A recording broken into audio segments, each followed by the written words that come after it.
Gauteng Tourism has played such a huge role. And the irony is that I've lived in this province my whole life, and there are gems in this province, and sometimes a lot of us, especially residents of this province, don't really, get to experience that.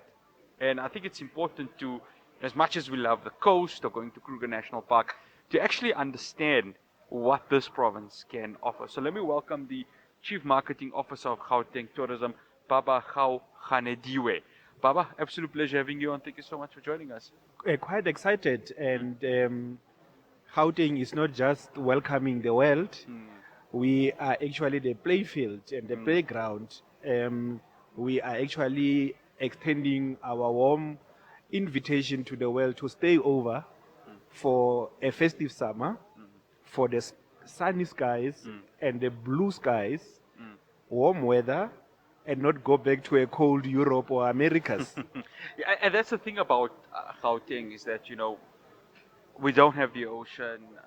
If you want to see wildlife, you need to go to one of the lion parks and that, whether it's in, south of Joburg and those various places. But at a time like this, when you see Gauteng really coming to the party, is especially when there's huge political events like what we're seeing today.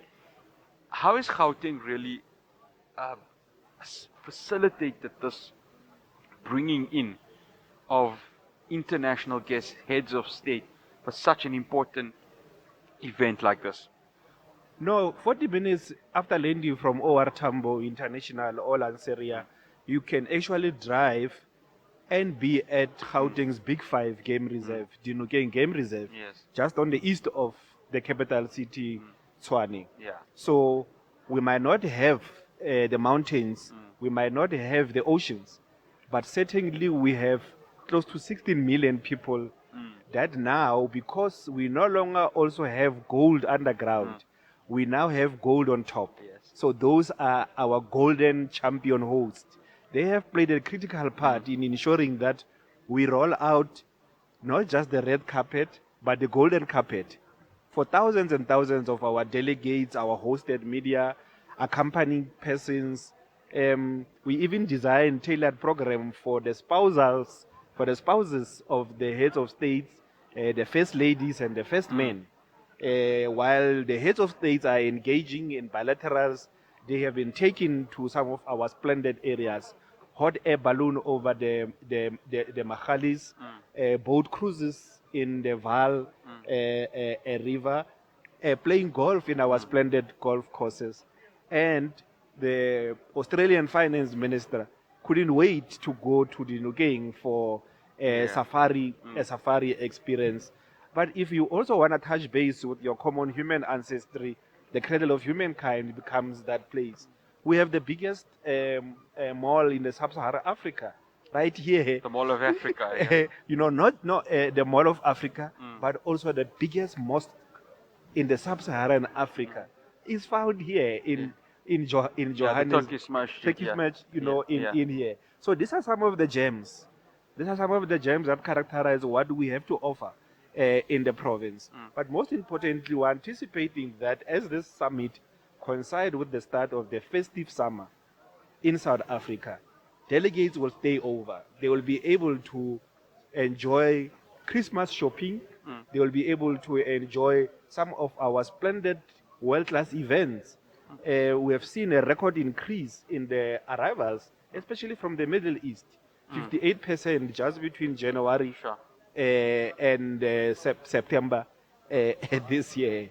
7.8 million international arrivals into South Africa, and Gauteng account to just 52% of that. Baba, one final question before we wrap it up.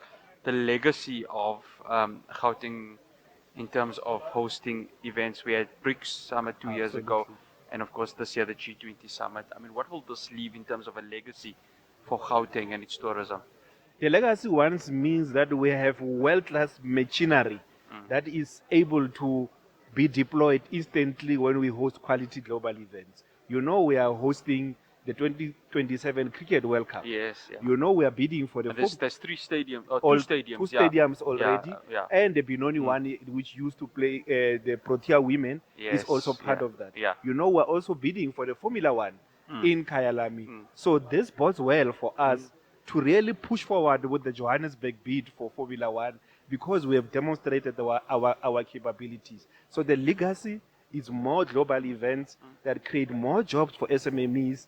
Those that are providing marquees, those are providing sound, shuttle service, translation service, broadcast services. They will have more work to do because of the quality global events. But most importantly, we now have a global window, an advert of our good quality, despite the narrative that has been perpetuated out there of all the negatives. We have changed that tremendously.